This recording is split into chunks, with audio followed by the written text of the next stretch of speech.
Hello everyone, welcome to our channel. இன்றைக்கி நம்மளுடைய சேனலில் கல்யாண வீட்டுக்குள்ள என்ன சாப்பிட்ற மாதிரி நல்லா கமன்னு ஒரு சூப்பரான இட்லி சாம்பார் எப்படி செய்யலான்னு பார்க்கலாம். இது இட்லி, தோசை, அப்புறம் ஊத்தப்போ அது எல்லாத்துக்கும் சூப்பராக இருக்கும். ஸோ கண்டிப்பாக மிஸ் பண்ணாமல் ட்ரை பண்ணி பாருங்கள். இதுக்கு ஒரு பொடி இடித்து செய்ய போகிறோம். அதுதான் அந்த சாம்பாருக்கு நல்லா வாசனை கொடுக்க போகுது. ஸோ வாங்க எப்படி செய்யலான்னு பார்க்கலாம். இதுக்கு ஒரு கப் அளவுக்கு துவரம்பருப்பு, ஒரு கப் அளவுக்கு பாசிப்பருப்பு ரெண்டுத்தையும் நல்லா வாஷ் பண்ணிவிட்டு சேர்த்துக்கோங்க. நான் ஈக்குவலாக எடுத்திருக்கேன். நீங்கள் விருப்பப்பட்டால் துவரம்பருப்போட அளவை கூட கூட்டி எடுத்துக்கலாம்.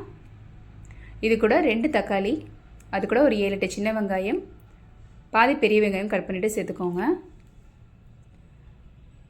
இது கூட கத்திரிக்காய், கேரட், உருளைக்கிழங்கு, அப்புறம் ஒரு பாதி கேப்சிகம் இது எல்லாம் சேர்த்துருக்கேன். எல்லாமே ஒன்று தான் சேர்த்துருக்கேன். ரொம்ப காய் அதிகமாக சேர்த்துடக்கூடாது. இது கூட 2 பச்சை மிளகாய் நீல வாக்கில் கட் பண்ணிட்டு சேர்த்துக்கோங்க.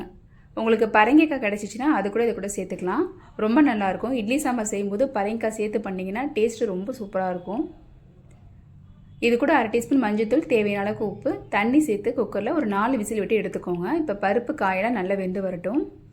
இப்போ இதுக்கு நடுவில் நம்ம மசாலா ரெடி பண்ணிக்கலாம். பேனில் 1 டேபிள் ஸ்பூன் கடலைப்பருப்பு, 1 டேபிள் ஸ்பூன் அளவுக்கு வரமல்லி சேர்த்துக்கோங்க. 1/2 டேபிள் ஸ்பூன் அளவுக்கு வெந்தயம் சேர்த்துக்கோங்க. இது எல்லாமே நல்லா கருகிடாமல் கொஞ்சம் செவக்க வறுத்துக்கோங்க. ரொம்ப கருகிடக்கூடாது.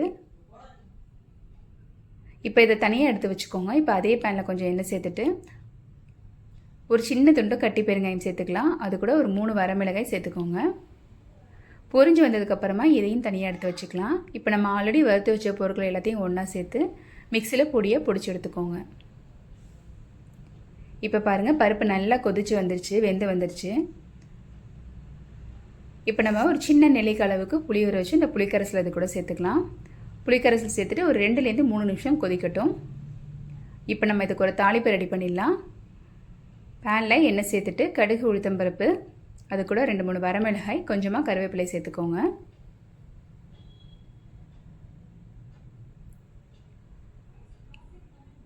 இப்போ இது நல்லா பொரிஞ்சு வந்ததுக்கப்புறமா நம்ம ரெடி பண்ணி வச்சுருக்க சாம்பாரை இது கூட சேர்த்து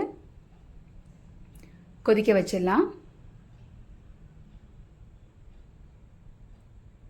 சாம்பார் தாளிச்சதுக்கு அப்புறமா நம்ம இடித்து வச்சுருக்க பொடியை சேர்த்துக்கலாம். நீங்கள் அதுக்கு முன்னாடியே அந்த இடித்து வச்சுருக்க பொடியை சேர்த்துட்டிங்கன்னா வாசனை அவ்வளோவா இருக்காது. நீங்கள் இந்த மாதிரி சாம்பார் தாளித்து கொதிச்சு வந்ததுக்கப்புறமா பொடி சேர்த்துக்கோங்க.